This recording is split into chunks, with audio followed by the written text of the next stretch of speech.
இன்றைக்கி என் தோட்டத்தில் முள்ளங்கி அறுவடை தான் பார்க்க போகிறோம். நான் ஃபஸ்ட்டு என்ன பண்ணேன்னா, தொட்டியில் வந்து மண் எல்லாத்தையும் மிக்ஸ் பண்ணி வச்சுட்டு அதில் வந்து முள்ளங்கி விதை தூவி விட்டுட்டேன். தூவி விட்டு ஒரு 5வது நாள்லேயே வந்து முள்ளங்கி எல்லாமே முளைக்க ஆரம்பிச்சிருச்சு. நல்ல முள்ளங்கி முளைச்சி ஒரு 2, 3 இலை விட்ட அப்புறம் எல்லா முள்ளங்கி செடியும் எடுத்து வந்து தரையில் லைனாக வச்சு விட்டேன். வச்ச அப்புறம் ஒரு 2, 3 நாள் கழிச்சு எடுத்த வீடியோ தான் இது. வச்ச அப்புறம் ஓரளவுக்கு செழிப்பாக வளரல, அப்படியே டல்லாக தான் வளர்ந்தது. அதுக்கப்புறம் பார்த்தீங்கன்னா கண்டினியூவாக இப்போ மழை வந்தவுடனே வந்து இலை எல்லாமே ரொம்ப ஃப்ரெஷ்ஷாக நல்லா வளர ஆரம்பிச்சிது. என்ன ஒன்றுனா இங்கே அடிக்கடி வந்து வெட்டுக்கிளி தொல்லை அதிகமாக இருக்குது. அதனால் இலை எல்லாமே எப்படி கட் பண்ணி வச்சுருக்கு பாருங்கள். இங்கே வந்து ஃபுல்லாக ஓப்பன் ஸ்பேஸ்னால நிறைய வெட்டுக்கிளி இருக்குது.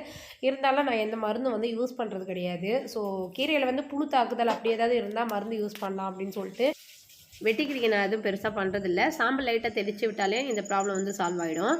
ஸோ இப்போ நான் வந்து இந்த செடி எடுத்து வச்சு கிட்டத்தட்ட ஒரு 3 வாரம் கிட்ட ஆகுது. 3 வாரத்துலேயே பார்த்தீங்கன்னா முள்ளங்கி எல்லாமே தெரியுது பாருங்கள். நல்லா க்ரோ ஆகிருக்கு செடி எல்லாமே. இலையும் வந்து ரொம்ப சூப்பராக இருக்குது. இப்போ நம்ம கீரையும் யூஸ் பண்ணலாம், முள்ளங்கியும் யூஸ் பண்ணலாம். அந்த அளவுக்கு வந்து முள்ளங்கி வந்து சூப்பராக வந்துருக்குது. ஸோ இன்றைக்கி வந்து எந்த அளவுக்கு காய் வந்திருக்கு நம்ம அறுவடை பண்ணி பார்க்கலாம்.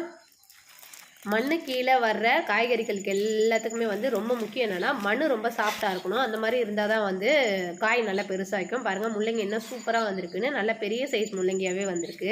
ஸோ எல்லா முள்ளங்கியும் நம்ம பறித்து பார்த்துருவோம். ஸோ இந்த முள்ளங்கி வந்து சைஸில் சின்னதாக இருக்குது, ஆனால் நல்லா குண்டாக தான் வந்திருக்கு. இதுவும் முள்ளங்கி எப்போ அறுவடை பண்ணணும்னு நமக்கு தெரியணும்னா இலை வந்து நல்லா இந்த அளவுக்கு க்ரோத் வந்த அப்புறம் முள்ளங்கி வந்து இப்படி வெளியே தெரிய ஆரம்பிக்கும். ஸோ இந்த அளவுக்கு முள்ளங்கி வெளியே தெரியுதுனாவே நல்ல க்ரோத் இருக்குது, இனிமேல் நம்ம அறுவடை பண்ணலான்றதை நம்ம தெரிஞ்சுக்கலாம். ஸோ இந்த முள்ளங்கி பாருங்கள் ரொம்ப நல்லாவே வந்திருக்கு. இன்றைக்கி நான் பறித்த மொத்த முள்ளங்கியோட அறுவடை இவ்வளோ இருக்குது. ஸோ இந்த வீடியோ உங்களுக்கு பிடிச்சிருந்துன்னா மெட்ராஸ் விவசாயியை சப்போர்ட் பண்ணுங்கள். தேங்க்ஸ் ஃபார் வாட்சிங்.